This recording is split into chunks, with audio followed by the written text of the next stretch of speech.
First of all, you probably saved my life. Edit that. You know, I want to piss people off. Everybody, when you put it on paper, wants to be the greatest version of themselves, but few are willing to take that journey to discovering who they are in order to fucking be that. I got this theory. Oh. Okay? And what I think happened.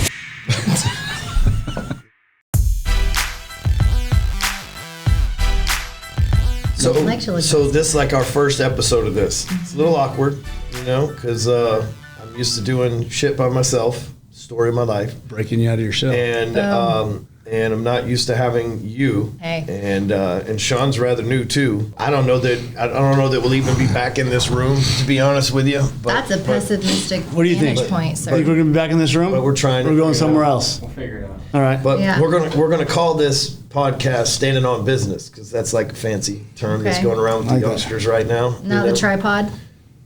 No. My nickname. No, I don't think we would. I was going to stick with hardcore closer, you know. Thanks, the way to just start it off with a bang. Yeah, banging. I'm new, but I'm not new. Yeah. So, you know, Shawn's, you've been around for how long now, man? 5 years in Apex. 5 years. I'm not that lifetime member that gets in and doesn't pay. Yeah. I paid monthly. Yeah. $1,000 a month. Edit that. You know, I don't want to piss people off.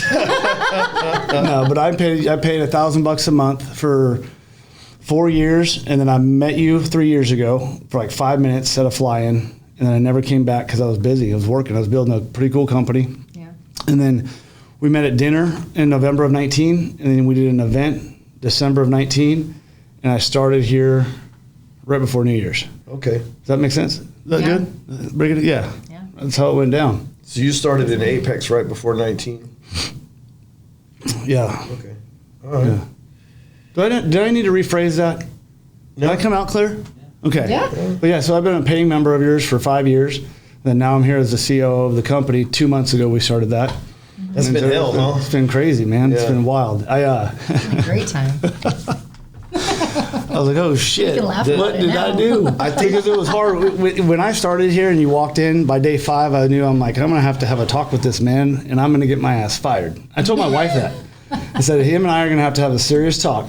And he's either going to let me go or we're going to go to war together and build this thing the way I know you wanted it built. Because by day 4, I knew, like, this isn't this man's vision. You know, some things were on point.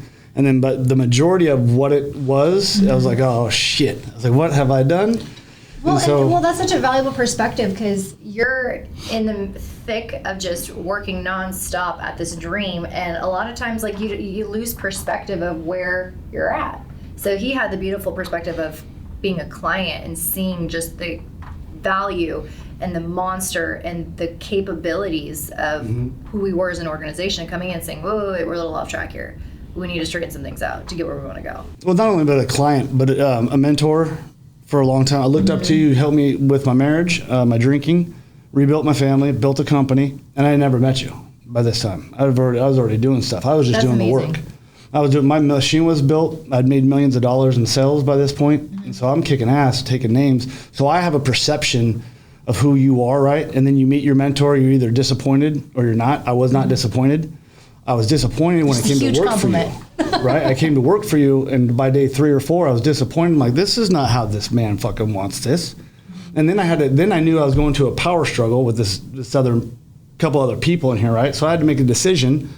And my decision was, okay, I'm going to blow this motherfucker up, and I'm going to either get fired because I'm not going to sit here and bow down to this. And I cried that night. I never told you this, but on that 4th day, I went home. Now I'm relocated to Texas. I'm in my new house with my wife. On the 4th day, I have to have a talk with her. I was like, hey, listen, this is what's going to happen. I have to have a hard talk with Ryan tomorrow. We're either in or I'm getting fired. She goes, what do you mean? I was like, I am not going into a power struggle. I'm not going to a war with other people that don't belong there. I know what this man needs. I'm the guy to do it. I'm the strongest number 2 in the world. I have this thing where, like, I know my role. I'm going to fucking nuke these people. And I'll probably get fired for it because it's his good ally, I thought.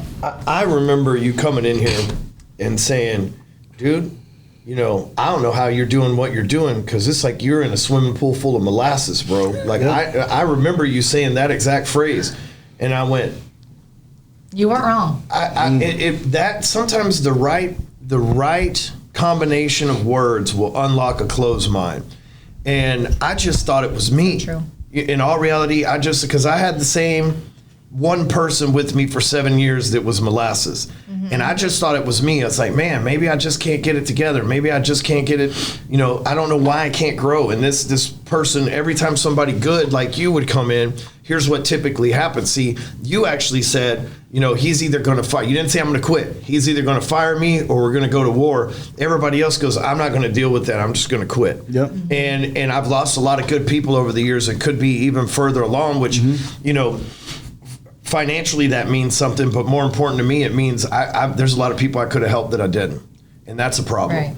And so when you said molasses, that it made me go, because one time I was being audited by the IRS, and the people that had gotten me into the audit had done some kind of shady. I don't know a lot about IRS stuff, so they'd done some shady switching around of trust and stuff. You know what I mean? Yeah. And the Treasury Department came in.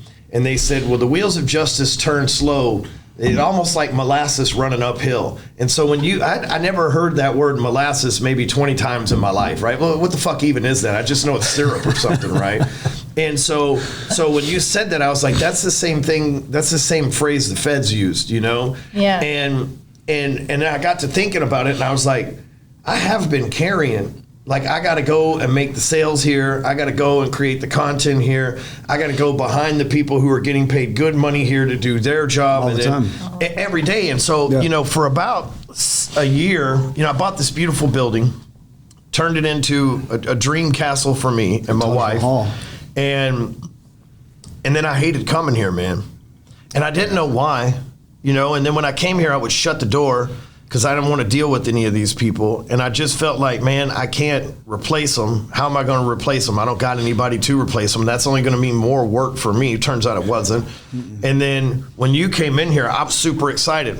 And I'll never forget, you came down the hallway and you go, those people aren't on your team, bro. What do you mean they're not on my team? It's like my best friend and my, you know, controlling person in the company. You're like, they're not on your team. I hear conversations in the hall. I'm paying attention. The way that they talk, I'm paying attention. And I went, well, that doesn't sound right. And then I'll never forget, one day I went in there and one of them was crying. And they were like, Shawn was mean to me. And I'm like, Shawn? Yeah, he was yelling at 3 or 4 people. And I'm like, Shawn? You know, and I'm like, these motherfuckers have been manipulating me for years. And I didn't realize it. And then, you know, shit, we're still dealing with the drag of that, because toxic ex-girlfriends never go away, right? But I mean, you talk about, first of all, you probably saved my life. Just because, man, I was definitely headed for a heart attack. I really was. And you being man enough and brave enough to come in here and go, bro, this ain't it. These ain't them. You got to fucking do something about that. Yep. That takes stones that nobody else has had. Everybody else is coming here. She'll tell you, they come in here full of all piss and vinegar and they go, I'm not going to fucking fight that. Yeah, no. And then I had but dude, within 2 weeks of you working here, I discovered some crazy shit that God just started throwing stuff my way. And by the way, I'm like, God, if you could send a cease and desist to whoever fucking is cursing me, you know. And it really was. I'm going home every night. And the only thing, honestly, the only thing I have saving me for about the last 2 years is this wife and kids of mine, you know. But here's the beauty of it. She wasn't going to come up here and fuck with those people either. You know, she just wasn't. Then you come up here, we come up with the hatch up a plan. God starts revealing shit, which gives us a reason. And then we get rid of those people. And then Amy's like, listen, I'll step up now. I like Shawn. I'll come in here. We'll run this shit, the 3 of us, and we'll do things the way that it's supposed to. Yep. And man, for the last month, it's been hard. But for the last 3 weeks, right, the previous month was very hard for me. We're changing over everything, technology, like motherfucking flipping dirt, bro. Yeah. And then, you know, like literally. I don't know how you do what you do with making money with the way you were doing it. No one can pull that off. That's a bankrupt company. So one time I did this ayahuasca trip, man, right? I went in 2017, I went to Utah and I did this ayahuasca trip.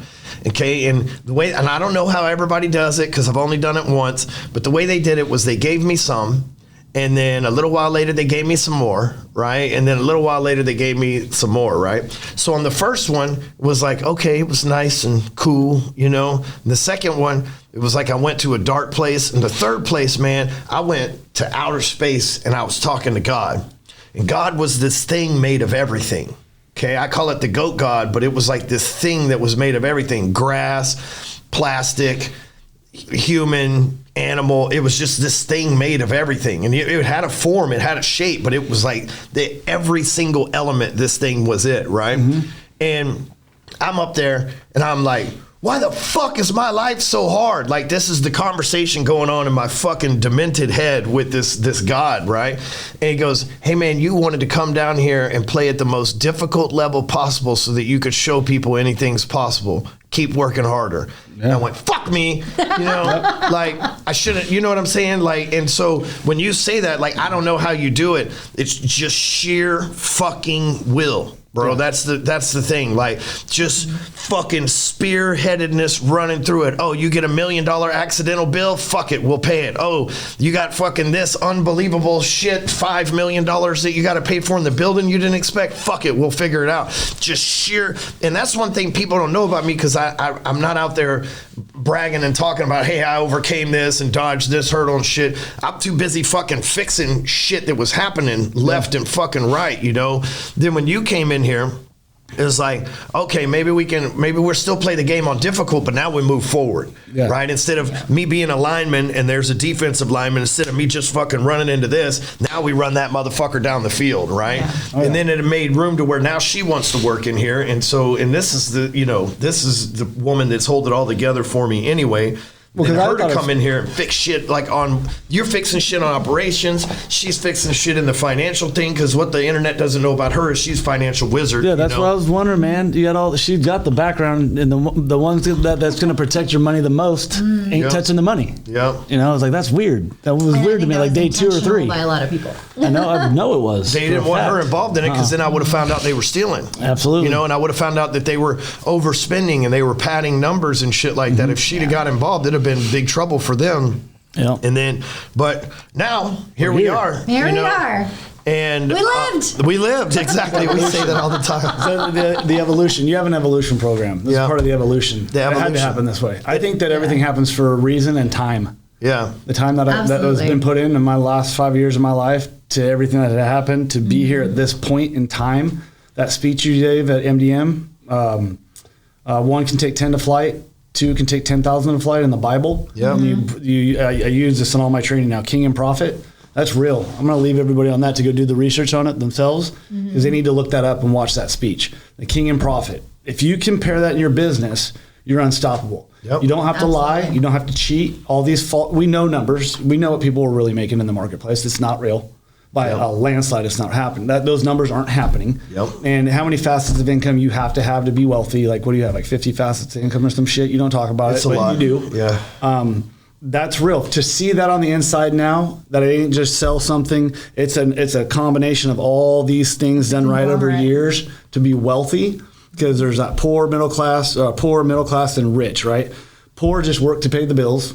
Every Friday or the other Friday, they get that check because they need to pay the bills. The middle class works so hard to have decent credit to buy shit that nobody really cares about, to impress people that don't care about them. And then the rich do money to multiply. Yep. I figured that out over the last 3 years, because I didn't really know much ago going through your training. And so now that I see it, because I was never around anybody like that. I thought that way because you helped me think that way. But now to see how money multiplies, that's a different bitch. That's a lot. It is so different. I can't believe you did it all by yourself for these years, with people literally extracting from you and subtracting from you on the side so silently in such small amounts over a period of time, bro. I don't know how you're still standing sometimes. That's wild. Well, you know, I talked to a very famous entrepreneur friend of mine a couple weeks ago, called me on a Saturday, very famous guy. And he was talking about somebody had stolen, tens of millions of dollars from him. And he was talking about just, in $5,000 here, $5,000 here over the course of about 7 or 8 years, fake it. And, and he was like, the guy was making $250,000 a year. It wasn't like he wasn't getting paid well, and that's the problem. There's 2 types of people. there's the person that says, hey, man, I'm very fortunate that somebody even gave me an opportunity to earn this money, you know, and then there's the type of person that thinks, oh, I'm entitled because I work here to this other money. Build this bullshit. But they weren't with me in 2004 when you know, I went out on my own and started building a business. They weren't with me when I got out of prison with $25 to my name and built something again. They weren't with me when Dodd-Frank got passed and I had to go fucking pivot and figure out how to be a real entrepreneur for the first time in my life. So they didn't build the foundation to understand where this is coming from. And eventually, here's what I know about thieves. That money runs away just as soon as you stole it. Yeah. You know what I mean? They don't value it. Exactly. Any movie you've ever seen with thieves, right? They go rob a bank. What do? They immediately go to the strip club and the bar, right? When none of those guys, like, they immediately go vacation in Mexico. Any movie where you've ever seen where somebody comes up on money fast, they immediately go do dumb shit with it because they think, oh, I'm just going to be able to steal more, right? And you know, that's happened to me, not with one employee, but several over the years, because I'm so head down trying to make it, I ain't got time to count it.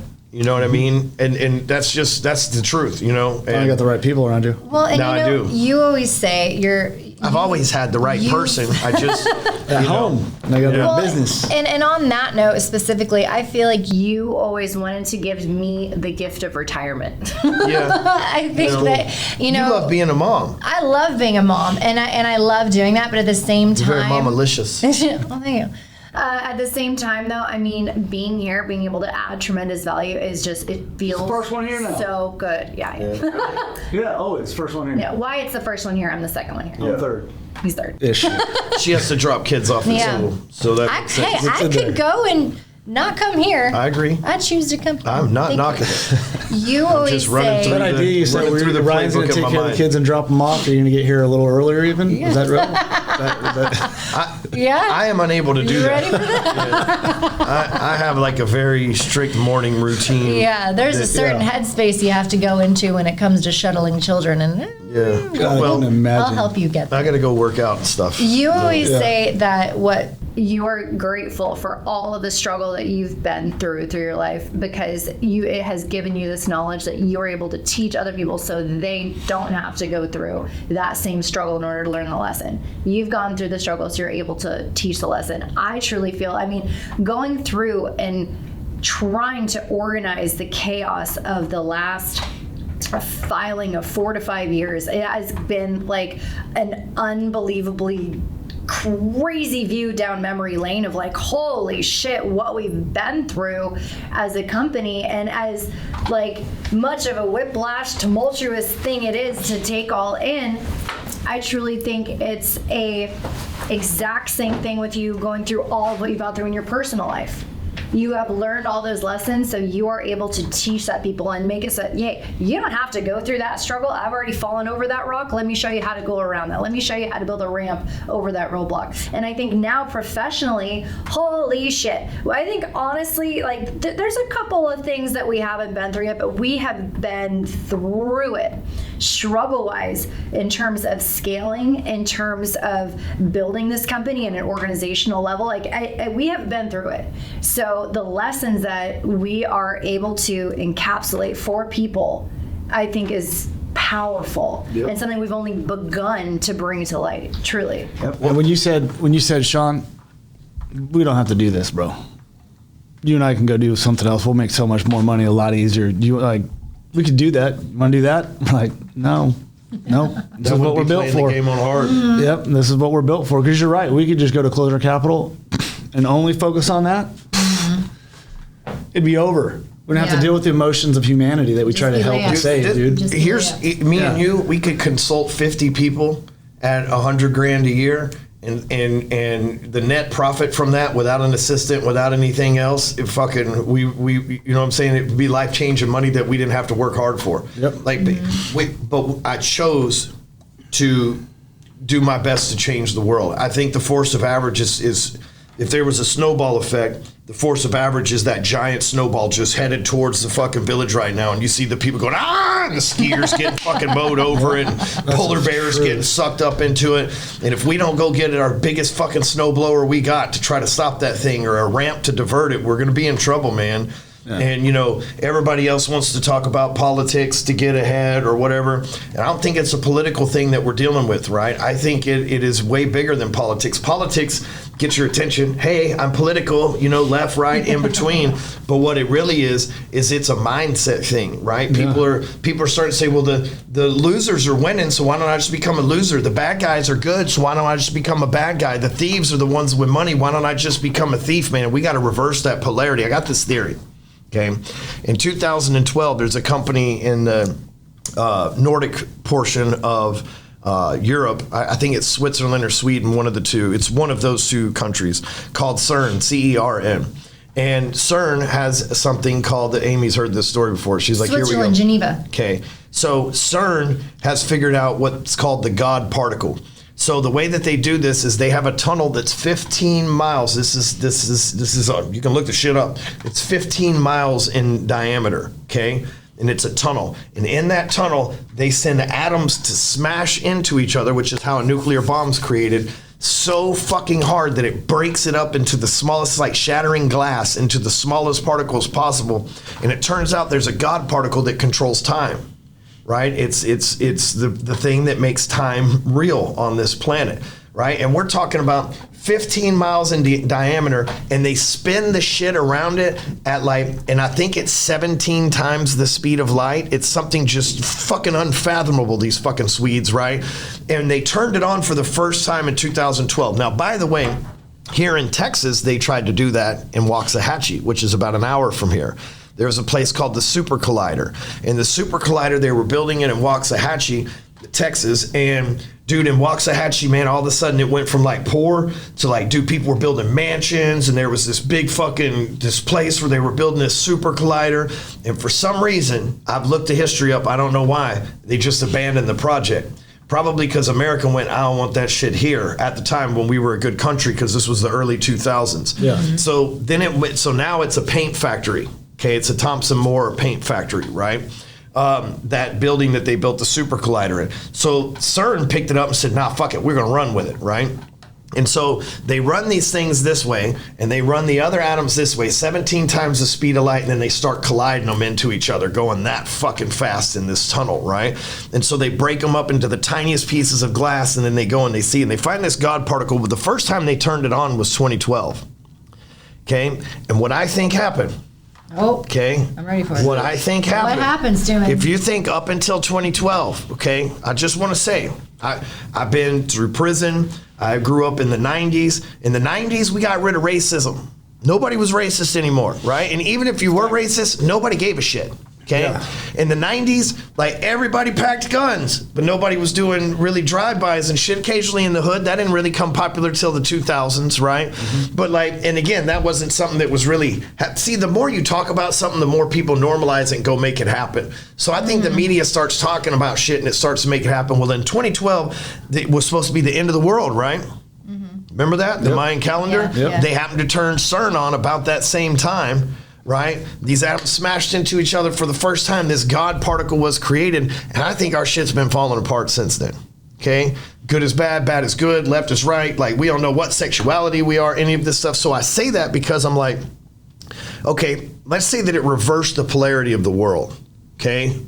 How can we be a force to reverse it back in the right direction? Yeah. And it's not going to come by calling people names. It's not going to come by labeling people as trans or this color or from this country or an illegal or legal. It's going to come by being examples. And when I wrote that book, Example, I didn't mean it's like, I'm an example of greatness. You should be like me. Fucking please don't, right? Because I have chose to play this game on hard, but I'm an example of what's possible. Yeah. But I'm an example of what's possible if you'll just, things that needed to be done in my life with a D8 dozer, I've done with a shovel. Yep, that's damn right. Right? Yeah. That's just facts. For those of you who don't know what a D8 dozer is, Google it. Bro. Right? I was gonna. You kept using the shovel. Big thing. Right? Yeah, it's a bulldozer. A bulldozer. One of the biggest bulldozers out there. I've done that shit with a shovel by brute force. And what happens for most people is when they're running something, they got the wrong people around them, or they're running something and life's not going the way they want. They say, fuck it.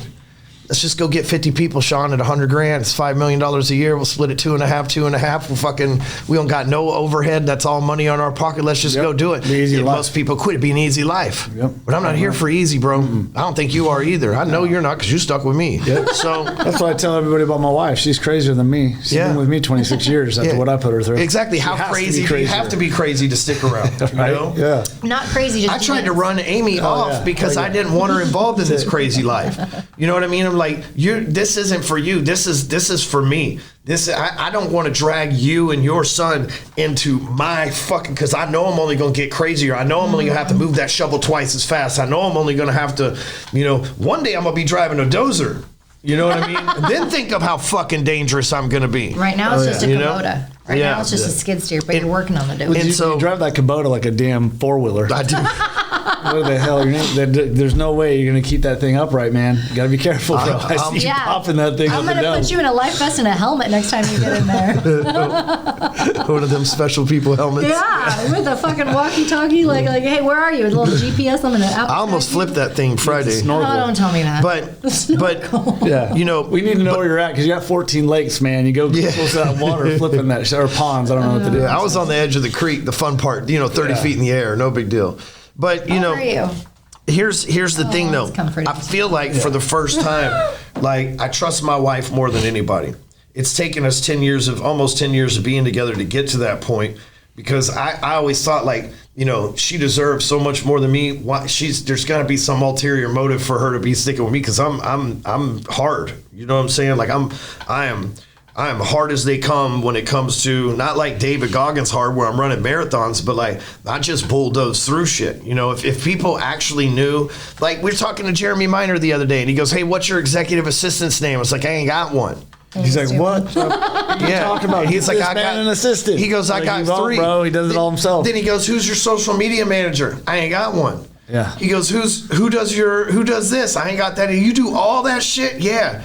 And no offense, but I'm doing half a year what you're doing with 150 people running this shit by myself. I'm not bragging about that, but that's just the hard-headedness of what I'm doing. You know what I mean? And so now I think, why would she want to be involved in that? She's so pretty. She comes from a good life. She's the exact private school, college educated, exact opposite of me. And she loves for you, bad boy. it makes sense though. You know what I'm saying? You're just dumb enough to fucking believe that you can change the world too, because it takes a certain level of, we'll use the word ignorance. Yeah, because if we were super smart, we know this is a fucking failed mission. If we were genius, no genius goes, I want to save the world. Genius goes, I want to save the world from itself. Mm-hmm. A dumbass is not a dumbass, but a person of ignorance with just enough belief that they can change stuff, but not enough information to know for sure they fucking can't. You know what I'm saying? It takes a level of ignorance to be able to to want to commit on that level. You're not wrong. And that's what I want to do. One day when it's all over with, I want, and what I mean by all over with, I'm dead. And the three of us get where we're going. Right? I don't know if we'll all be there at the same time, but whatever, right? But the three of us get where we're going. It's like, bro, you see what we did? Yeah. They said it was impossible. Apex, and it fucking was, but we did it. Mm-hmm. You believe Apex will be passed on to your children? I don't know if it's my kids. I don't. That'll be up to them. What I want Apex to be passed on is to other people that chose to play the game of life on hard too, because it ain't going to be passed on to weak motherfuckers. I promise you that. They won't last a minute in our space. They won't. Yeah. And it's not even our space. This is what happens, man. I've brought in other people before and I've tried to make them examples. I've said, hey, this is what I need you to do. Then they get a little fame because of the machine behind it, because they never had 2,000 people know their name before. At this point, we're dealing with a little over 2,000 people. Never had 2,000 people that knew their name before. So that ego gets big and they go, oh, I can step out on my wife now. There's other chicks that like me. Oh, I got a little money. I got options now. I can brag about how I'm doing this, that, and the other. It takes a person that's committed to doing the right thing, no matter, like you can come in right now and set $1 billion and wire to my bank account. I'm gonna still do the same fucking shit. I have no choice. You know, all I'm gonna do is be able to do it faster than everybody else. Now I can compete with Cardone because I got Cardone money to be able to fucking run ads and do the shit that I can't do right now because I don't got Cardone money. Now I can compete. That's the only thing changing in my life. It's like now we can change lives not just here in Texas and in the United States. Now we can change lives in India, Russia, the Ukraine. We can stop wars in Gaza because we can get people to fucking think right. Like that's where I'm headed. It's not a, oh, hey babe, we got all this money now. You want to go like retire on the beach somewhere? Like, no, we're going to fucking war. Now we can afford fucking tanks and shit, bro. We don't have to fight with swords anymore, you know? Fund this thing. Exactly. Well, that's the biggest value piece of you is that you don't want it to be about you. I don't. You want it to. Keep telling them. Your number one goal is to help people have a better life. So that they can be the examples to run this shit. Another thing is too, man, once you get people going, because you try to make people the example, they think that it's them. Really is them. It's not your platform that built them. Yeah. Right. And then they go and walk away from it. I have never known anybody to leave you, and I can give you 4 names. They're okay guys from what I understand, but they ain't doing better. I can give you 400, bro. They ain't doing better at all. Like, they left. And they, okay, well, I got this handle. I'm going to go do this. They went down. They are not doing better or the same as when they were with you, rolling with you. This container That's of ego. greatness, and we give you the roadmap to become a better person. And there are people that follow that roadmap and become a better person. And then there are people who have the roadmap and they look at it. They don't trust themselves. They think it's too hard. They don't, and they realize, I am too much of a pussy to do this to become better, and they go back into the comfortable and they go and they cower away. They sure get that. They're not That's strong spot on. enough. They're not strong enough to be that better person, and they say they choose the easy. It takes a lot of. They choose the comfortable. They choose exactly. You have to get really uncomfortable to become the greatest version of yourself. You have to go through so much work to become a better person. And people think that idea. They have that idea of, oh, the best version of myself. It's a lot of work. And so many people, they get to step 2, step 3, and that step 4 and 5, that 5 is the ultimate place where you're gonna go, and they stop at 2 and they say, this is too hard. And they never wanna admit that, so you're the bad guy.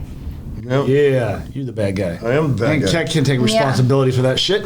Exactly. You mean I could have changed my life? Let's just blame Ryan. I had to blow my entire empire up for me to get enough pain in my life to say, okay, it's time to change. I think most people have to. You said that yesterday. Most people have to self-destruct to get through onto the other side of what it could possibly look like. And if you ain't doing that, then you'll live a mundane life, or you'll just play in pain for a long time. You said the old version of you has to die Absolutely. in order for you to get where you want to go. And guess what? It's a good story. It is a good story. story. It's fucking full of shit, but it's a good story. I bought it. Oh, the eagle. I bought it in too. So I fucking live in it. I defended it by looking up what story means. Story doesn't have to be factual. Okay? It does not have That's to why be you tell your kids, are you telling me a story? Exactly. You know what I Sure mean? am.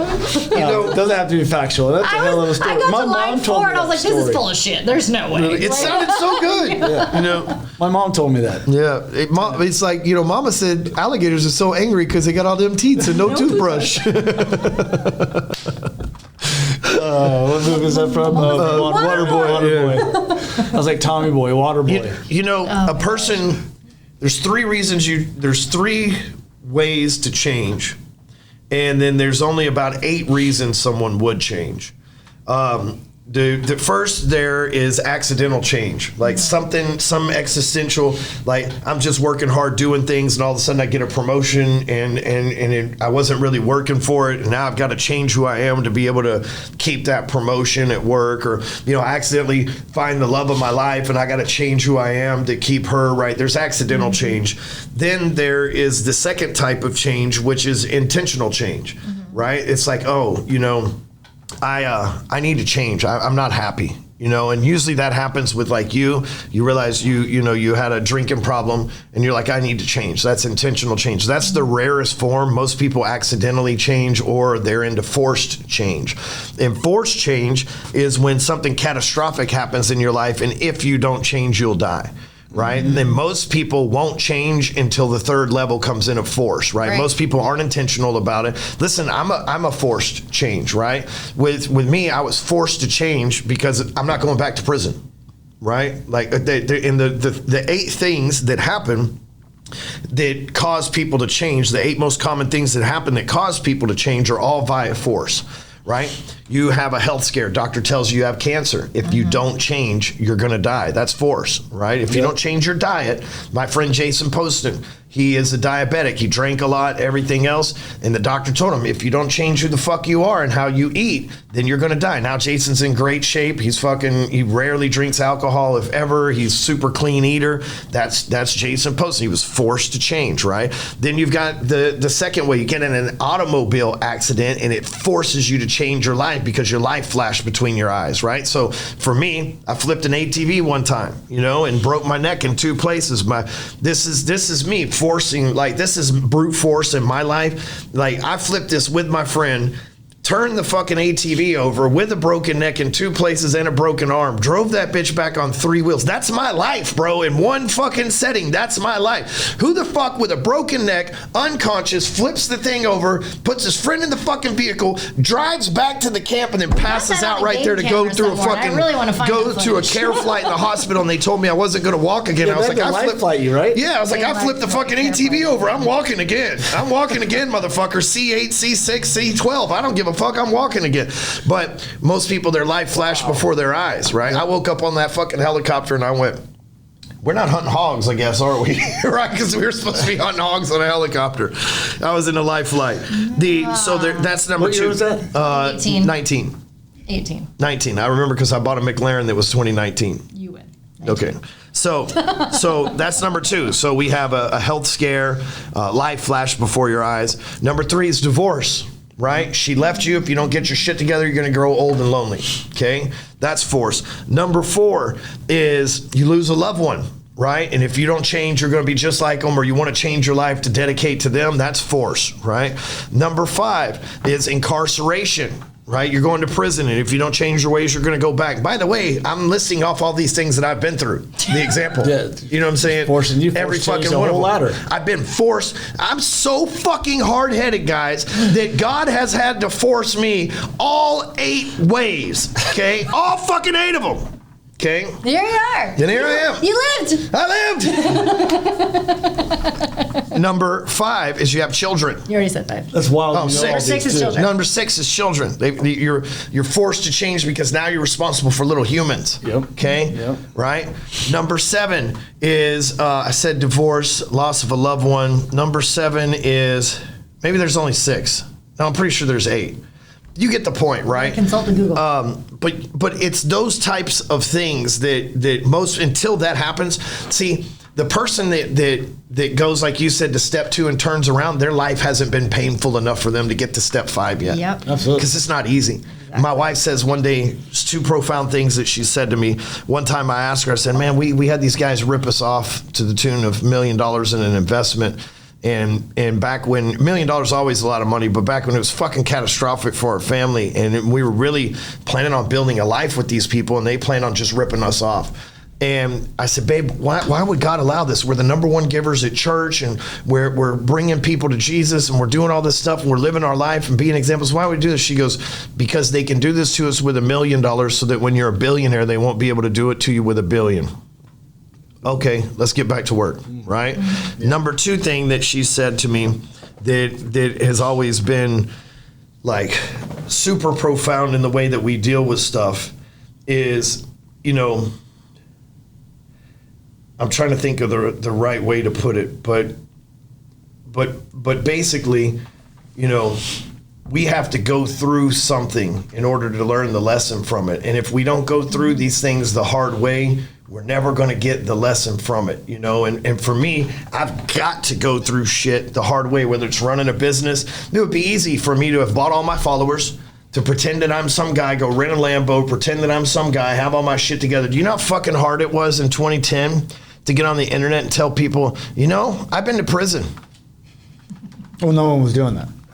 Right. Not a single soul. No one would do that if it wasn't for me. Yeah, by the way, do that. I have the receipts for all of this shit. I look dead ass in the camera. I got the receipts for all this shit. 90% of these cats on the internet wouldn't exist if it wasn't for me doing it first. Some of them just were able to fake it to be a little bit further ahead of me. And we had things holding us back in my life because of my background.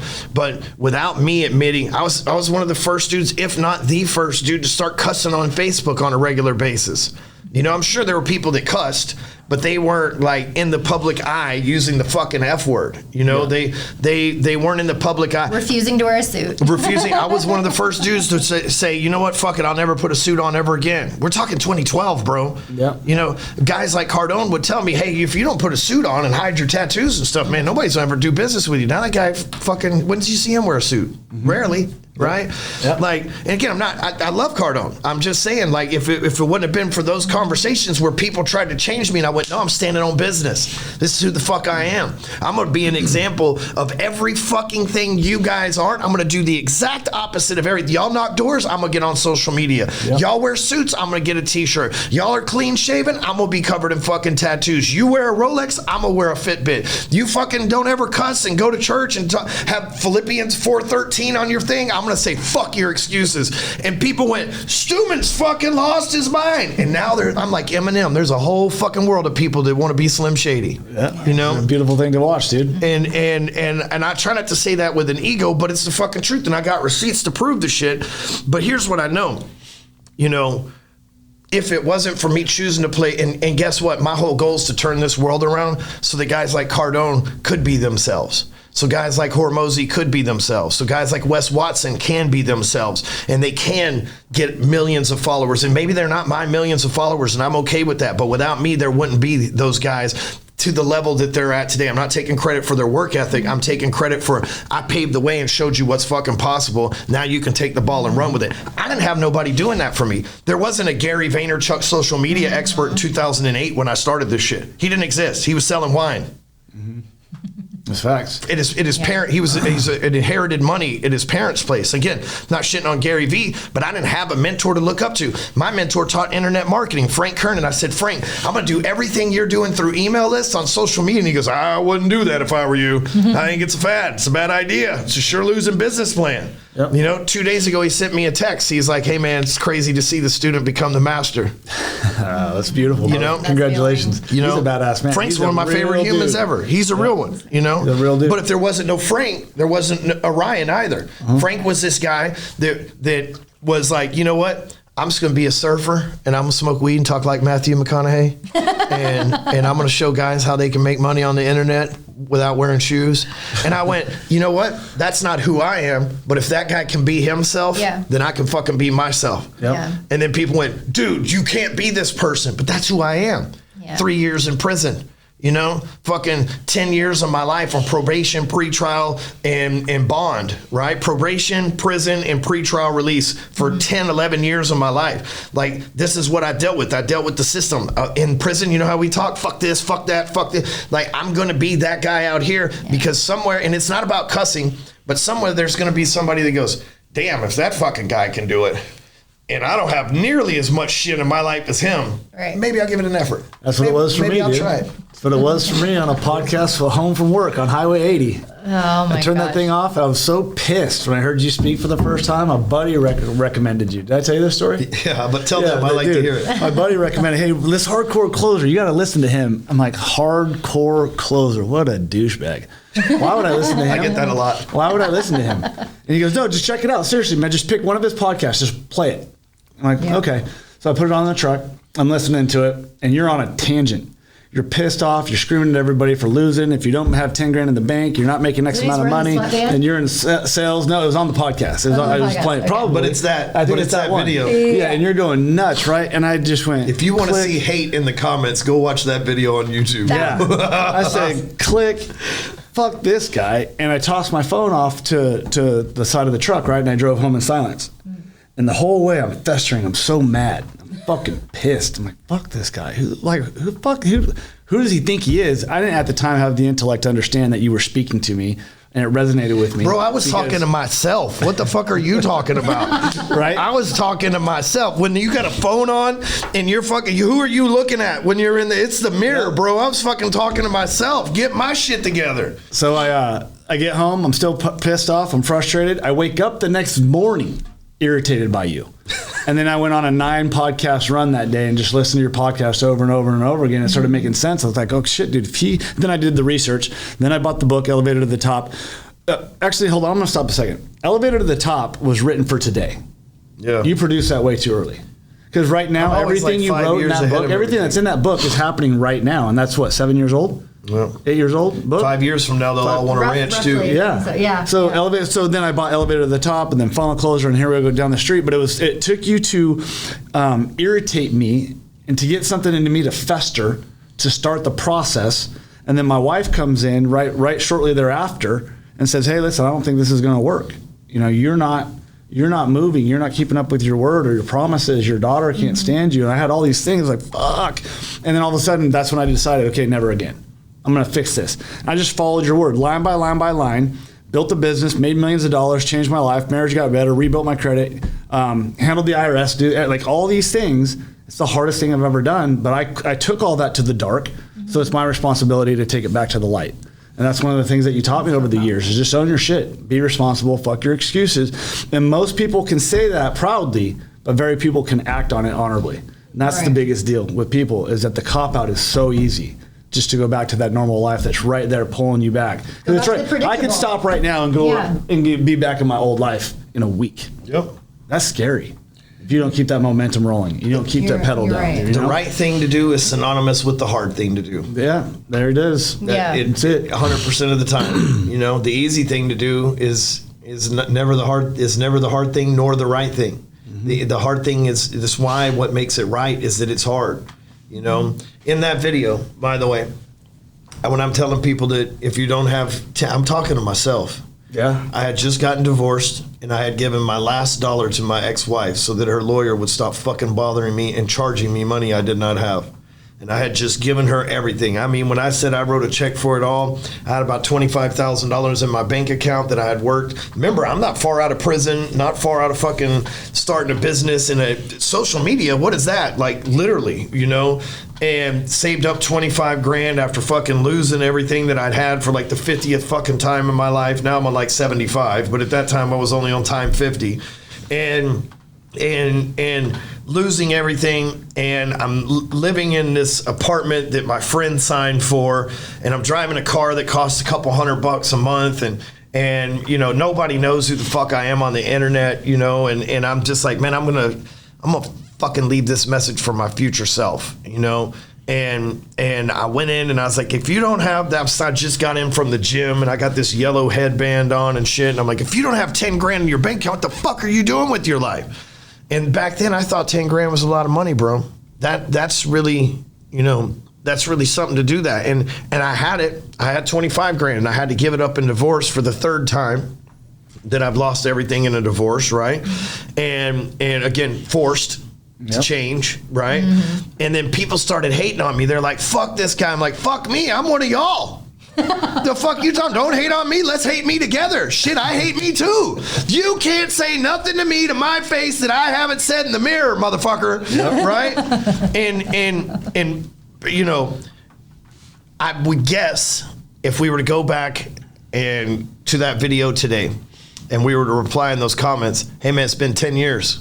Because that's how long it's been. Oh shit, that's what I'm gonna do. Write that down. I'm putting that one. Hey man, it's been 10 years. Do you have $10,000 yet? Or are you still fucking angry about this video? Oh, that's, you know? Ooh, where's that video at? Because I have millions in my bank account now. Yeah. You know, and millions in assets, because that was a defining moment in my life. It's like, if I don't get my shit, if I don't fucking get my shit together, you fucking loser motherfucker. When I'm saying that, I wasn't talking to strangers on the internet. They're not there in front of me. Who's in front of me? Me. You loser motherfucker. If you don't got $10,000 in your bank account, nobody was there but me. Who the fuck could I have been talking to? You know? And people got all fucking bent out of shape about that. But 10 years later, because of that little pep talk in my fucking $200 a month car, life turned out pretty good. Life turned out pretty good. I'm telling you, man, it's like a movement piece. Yeah. For me, for a lot of people, a lot of men and women. I brought a lot of people into Apex prior to being here. Yep. Being here. A lot. Like 100, I know the number. It's like 157, 158 people that have signed up and are a part of Apex that I sent to the same person every single time. And so I know how much it changed for me. That's funny. A year ago, I was, I'll leave that alone for another time. We'll do part 2 and I'll talk about that. Yeah. You know, interesting how it all comes together, though, to say the least. I had timing's everything. I had an old friend from the neighborhood call me about 6 months after I made that video. And you fucking think you're better than us? Nah, man. Use fucking video talking about 10 grand. Bitch, I ain't got it either. Like, what are you so angry about? Don't fucking lie to us. You live in this nice house and shit. It's like, bro, at that time, I probably didn't have 10 grand in my bank account either because we had just bought that house on Myrtle Beach and spent our last dollar moving into that. I am a last dollar motherfucker. You know, buying a building, last dollar. Buying a fucking ranch, last dollar. When Buying a we fucking first house, met- last dollar. when I'm we that first last met, dollar motherfucker, And I'm man. seeing how much she's spending on Facebook ads, and I'm like, what the fuck? Yeah, dude, I'm going broke every day, like spending my last dollar on Facebook ads, and the next day it's back, and I'll spend my last. I'm a last dollar motherfucker. I know all of like the ways you organize your portfolio, and I'm like, pardon me, you're doing what?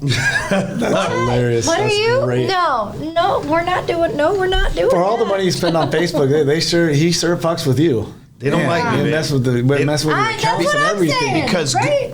imagine the amount of business I've sent them. Yeah, Yeah. for real. Millions. Billions. You're like, I teach Billions. people Billions with a to B. buy Facebook Yeah. ads. Billions of dollars because I've inspired so many people. But here's the thing. Bad is good and good is bad. And I'm out there as a voice of the truth. And you can't. Here's the thing about me. This is what I'm most proud of, right? It's not my kids, it's not my wife. It's that I built a life where nobody can tell me shit. I don't got a business partner that says, hey, man, you need to tone it down. I don't got a bank that says, hey, man, you need to tone it down. I don't got investors that I owe money to that say, hey, man, you need to tone it down. So if I want to fucking say the truth and it's the truth, it's the motherfucking truth. People want dirt on you. And there is no dirt on me. I never thought of that. I don't know why that didn't click until we talked about it last month. When I said, these things are happening, and you're like, 'cause people got dirt on them, bro. Because You can't say that shit about anybody because they have dirt on that fucking person. act that They way. have to 'Cause act that way. They know the secret that they've cheated on their wife, that they've secretly done drugs, or that they've, there was and I don't want to get into that because now we'll get banned on fucking YouTube too. But that's what they do. That's how the world controls you. Is they get your ego pumped, they get you a little money, they give you some options, and they make you make the wrong decision. And then all of a sudden it's like, hey, babe, you can't say that because I'll tell people that time that you cheated on Ryan. Hey, you can't say that because I'll tell people that you beat your kids. I'll tell you. You see what I'm saying? Like there's no dirt on me in that fact. Nothing that there's shitty stuff that I've done. Believe that. There's a lot of shitty stuff that I've done in my life, but it's all out there. Yep, it's all out there. like one time there was comments probably 10 years ago, 5 years ago. This guy's a felon. No shit, Sherlock. Great fucking detective work. You know what I mean? Hey, this guy's been to prison more than once. I looked him up. You don't fucking say. This guy used to be a drug dealer. No shit. Really? Right? That's like his fourth wife. No fucking shit.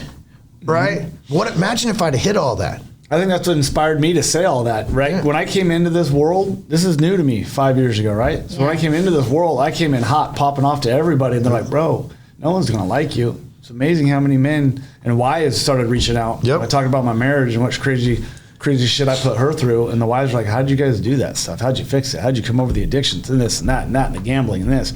And I was like, stuck to it. We didn't quit. But then the system that you put in place, if you build your machine for business, that's one thing. If you build your machine to become a better person, that's all internal. Builds your marriage. We need to make that. There it is. That's a different beast. Here's the other thing though. I'm not here to be liked. I'm here to be good. Right? I'm here to be a good guy. I'm not here to be a nice guy. I'm not here to be a liked guy. I'm here to be real. You know? They say if you're Christian, you're supposed to be like Jesus. Jesus came in and said, I'm the truth and the light, right? And that I'm not saying I'm Jesus. Don't get this twisted, but hear me out. When Jesus went into the marketplace and they were selling stuff and doing all this shady sacrifice money and everything else, he literally, in the Bible, it says he flipped the table over and called them a brood of vipers. Today's language, you motherfucking snakes. Motherfuck didn't exist in the Bible. So if the construct of a curse word, the curse meant that if you were to curse like a witch or whatever, right? Like you were to put a curse on somebody. Cussing, as we call it here in America, motherfuck wasn't invented till the 15th century, by the way, right? And so, just saying, I'm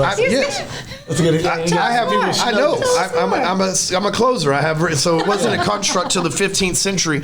And so Jesus didn't have that in his vernacular at the time, but had he had it, he would have fucking said it. What is a viper? A snake. Was a brood? A whole bunch of them. You motherfucking snakes. That's what he would have fucking said, right? And so, you know what? Then they killed him because he was bringing the truth to what they were doing. So anytime you're a good guy, they're going to hate on you. They're going to conspire to kill you. They're going to want to take you out. And I'm far from perfect. Jesus was perfect. I'm far from fucking perfect, you know. But I also know that he was just a good guy. See, people think Jesus was this peaceful, easygoing dude. Jesus would have whooped your fucking ass. How many? They don't say this in the Bible because we don't cover all stories around Jesus. But how many times do you think Jesus went, Paul, fuck him up? You know what I mean? And it's, Paul, beateth thou ass, or whatever the fuck they said back then. I guarantee you. You know what I mean? They're like, let's just leave that part out of the book. I'm sure. Jesus was perfect, but he had 12 people that would get dead on your ass. I Paul was promise like, you. you can't say that, Jesus. Yeah. You know? I think it's definitely true because when you get these old Christian women that are really into church, really into the Bible, they're the meanest women, man. They are. Whipping you with whips and switches. My grandma would say, go pick your switch. And if I picked a weak one and she picked the switch, I was getting beat. But every Wednesday, Thursday, and Sunday, that woman was at church and she was hard as nails. She was ruthless. You did not like. They believe in discipline. Whew, man. That's what needs to come back is discipline. Yes. Discipline. And discipline isn't synonymous with punishment. It's just some of us have to get punished in order to adopt discipline. Facts. You know? And a lot of people think, oh, when I discipline my kids, I got to spank them. No. You discipline them, you teach them discipline, but if they don't learn it, you might have to hit them. You know what I'm saying? They're not synonymous, but sometimes they go hand in hand. Yeah, I remember the last time I spanked my youngest, who was taller than me. That was weird. Yeah. Looking up to a kid I'm spanking, my boy, Reese. You know, he's a tall kid, man. He's 6'2", so. He is. Yeah, I whooped his ass 2 years ago, and he was taller than me. I was like, this is weird. He goes, yeah, it doesn't hurt either. You're like, God damn it. I'm not learn your lesson. Okay. I discipline my kids with you know, the standards we have in our family. Just last night, Amy's like, oh, let go of Colton. He's so sensitive. Oh, hell no. We setting a standard in this family. You better toughen up, boy. If you want to be so tough that you backtalk your mom, you have to fight me next. You ready for that? Well, no. Ryan, you don't have to do that. No, I do. Because one day he's going to hit you and it's going to hurt. And then I'm going to have to hurt him if we don't stop this right now and set a standard. Point taken. Well, it's not hitting you like they're disciplined. He's 6, so it doesn't seem like hitting now. But if he hits you when he's 10, it's going to hurt. No, if we don't stop that about now, the way we discipline. Oh, yeah. Hit our kids. Yeah. I don't have to. No. They know.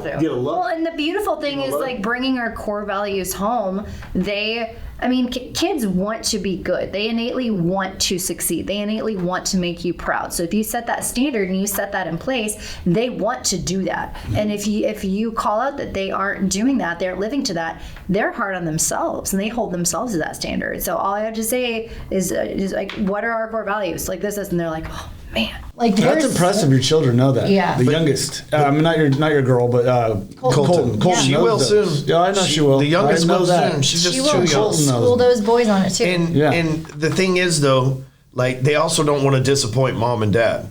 Because we've always kept it real with them. We don't hide nothing from them. They know what it is. You know, the 6-year-old comes in, he's like, Dad, what's it like in prison? I don't know, look it up on YouTube. You know what I mean? Like, there's no one day, like, this is what I believe about kids. They rebel against their parents because they found out everything their parents told them was not true. Right. Alligators got all those teeth and no toothbrush, and then you find out that really the alligator's problem is it has a medulla oblongata that's enlarged. And then, you know, you're like, damn, my mama lied to me. What else has bitch been lying about, right?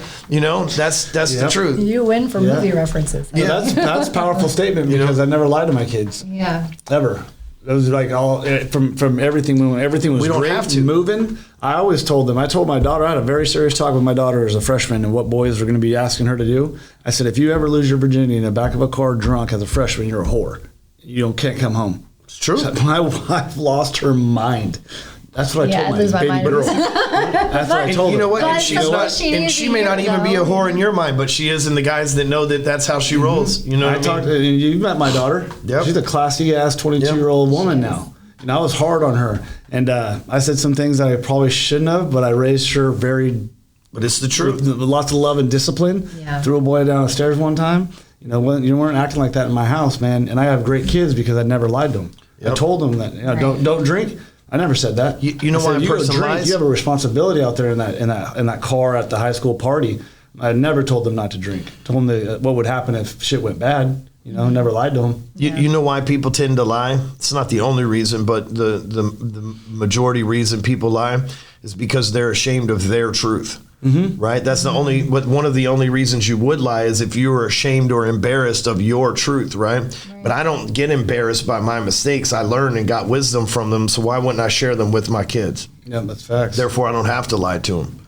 You know, Dad, did you used to do drugs? Yeah, in front of you. You know, it's fucking my bad. You know, I learned. I don't do them anymore. Dad, did you used to drink? Yeah, you've seen me drunk a lot. You know, all those times you thought, what in the hell's wrong with Dad? That was back when I used to drink. That's why I don't do it anymore. You know, but if I still did drugs and I still drink, then, and I told my kids, oh, no, I've never done that. And then they find out about it. They're like, Dad lied to me. I can't trust him. Yeah. One man I thought I could trust my whole life. Now I can't trust him. What else has he lied to me about? Our kids' foundation with us is their foundations for all of their future relationships. So if they feel like they can't trust you, that is, they're going to have trust issues with just about every single person they come into contact with until they can have that level of confidence in themselves to have their own definition of relationships. That's right. Truly. That's Absolutely. right. So I have a question. What's the future for Apex? If you were to lay it out for us. You know, Because I got to get going in a minute. I love you guys. Yeah, we could sit here and shoot the shit forever. That's what I was forever. looking up too. Yeah, I got a meeting in 20 minutes. The future for Apex is this. You're not going to be able to give me money to get in there. Okay? First of all, you know this now that you see behind the scenes. It's not, oh, Ryan got rich from Apex. There's no payroll record of me ever taking money from Apex. Okay? Never. Yep. Now, do we own assets because of it? Yes, it's contributed to some of the money that's built this building. Not all of it. It pays for the payroll, like Sasser's payroll and the video guy's payroll and shit. But I don't make personal money from that, okay? And so, again, you know, guys, I don't mean to say this as a dickish way, but you're very lucky that I haven't fucking quit yet because I don't need this money, right? It's just, and it doesn't feed my ego because I never wanted to be famous. My whole vision was, the reason why this isn't Ryan Stewman University or Ryan Stewman's inner circle like every other great person before me has made is because I wanted to make something that was for the people. You know, you could drop $1 billion off of my hands right now. I'm still gonna be hanging out with the regular Joe. I've already met the celebrities. I've already hung out with the billionaires, and I'm friends with some of them. But I'm more friends with the regular guys. I'm more apt to have a conversation with a dude that just made his first 100 grand than a guy that just made his first 100 billion. And it's not that I don't connect with the 100 billion guy. It's I care more about the guy making 100 on his way to $1 million than the guy that's already caught it. Yep. And so the future will be this. It won't be your money that'll buy you into Apex. It won't be free. It will always cost money because there's overhead to throw an event, to pay people to come in and train, to host technology that it takes to run this. But only your character will allow you to be a part of Apex. Wow. In the past, I've learned the lesson that, you know, guys will pay a bunch of money and they come in here and they exploit people and take advantage of them because they have bad character. And we took their money not knowing they had a bad character, so it wasn't an intentional thing. But now, like, at some point, and maybe somebody can leave this in the comments as you watch this, at some point I'm going to be able to figure out what personality test lets me know if you're a fucking degenerate up front. And you know what? And we'll have them take that before they come in? We'll have them take that before they come in. So, not so that we can deny them, but so that we can have a conversation with them. Hey, you have a 80% chance of reverting back to being a piece of shit like you are right now. Yep. And if you do that, we kick you out and keep your money. Right? If you truly want to become the best version of yourself, you only have a 20% chance of that fucking happening because of who you are genetically. And once you understand that the road is going to be so much harder, this may not be. If you're just here for the money, this isn't the group for you. If you're just here to sell stuff to our members, this isn't the group for you. If you truly don't want to transform your life, this isn't the group with you. Now, let me send you to Russell Brunson's marketing mastermind or the Andy Frisella and Ed Milet's mindset mastermind. That may be, that doesn't mean you're a bad person or they're bad people, but if you just want to make money or you just want to get your mindset right there, but if you want to become a better human, it's going to be harder for you than it is for John over here, who only has a 10% propensity to turn back into a dirt bag. Mm-hmm. He's going to have a lot easier in this program than you are because you have a lot of baggage. We're willing to help you there, but one motherfucking infraction and you're gone because I can't have your bad apple running this bunch.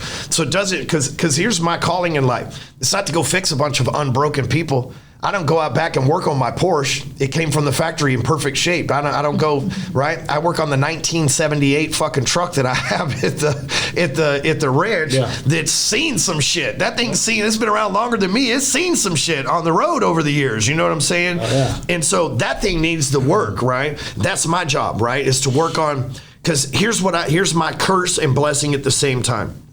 And everybody, I see 2004 Ryan.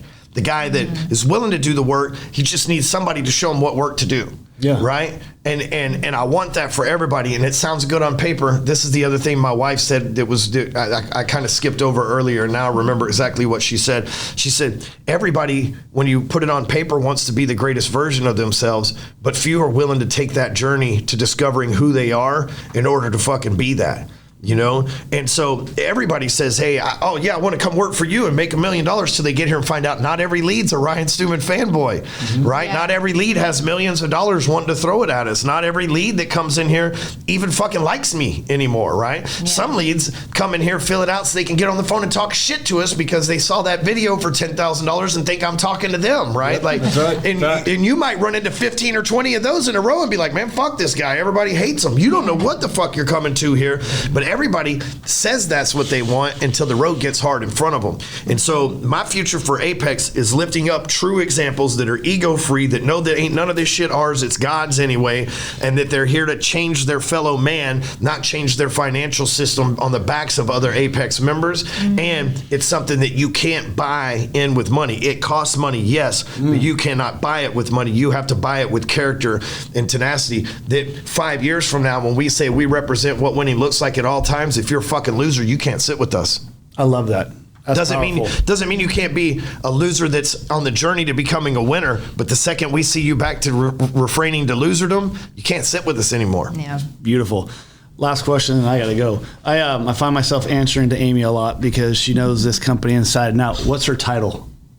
Amy is technically the COO of 48/7, but if I were to give her a real title, it would probably be the CEO of Ryan Stewman Inc. There it is. I love it. I love it. Even though that's not a real company. I'm glad you're here. But it is. Well, it's nice because I know one thing I picked up quick is she wasn't here when I got here. She wasn't really here. You weren't here a lot. She didn't like those people either, bro. Yeah. And she just didn't want to tell me that was the problem. Yeah, then all of a sudden she's here. It's like she never had an office. You know, you got the office. And I really like that because I can go to you instead of going to him for things that I know you know and a higher understanding about versus shit he just probably doesn't want to deal with or talk about. So it's nice having you here. It's such an easy flow for me to really move through this company. It's like I've known you or I've worked for you for years, it feels like. Yeah. I know exactly what you want, and then I get it from her first, come to you for the second, and just we're fucking moving now. Yeah. I mean, last 3 weeks, dude, we've been putting up some dough every fucking day. Every day. And the amount we're accomplishing is moving fast right now. With all brand new people, by the way. Yeah. You know, I came in here and said, you motherfuckers are on notice, and I put all of them on notice but about 4 people. Fucking let them all go. Yeah. And, you know, a lot of people butthurt about that. Not even that message is floating around the internet right now. But here's what I know. If I make a fucking promise to somebody, I'm going to keep that motherfucker. Everyone. The message that floats around the internet says, I will fucking fire you guys if you can't hold this company standards, so shape up. What'd you expect to hear from Ryan? Yeah. Why is that even fucking news for people to hear that and be like, oh, God, I can't read stuff. Ryan says that? Yeah. I was like, that was a fucking... He cusses. He hold the standards or get the fuck out. It's like, have you not watched this man for fucking 15 years? So, anyways. But there's 2 types of people, and we'll get the fuck out of here. There's the type of person that sees Travis Kelce hit Andy Reid in the Super Bowl, and they say, oh, what a disrespectful prick. And then there's the other type that sees Travis Kelce hit Andy Reid, go, that guy wants to fucking win. Yep. That's right. Facts. Neither one of them, I don't know which one of them's right, but how you are is how you see things. And so if somebody sees that as, God damn, he was an asshole to those people. And some people go, that motherfucker holds his standards no matter what, and gets really fucking heated when people don't hold his standards. To me, that makes me a good guy, not a nice guy. I like that. Let's go. So, all right, FYE.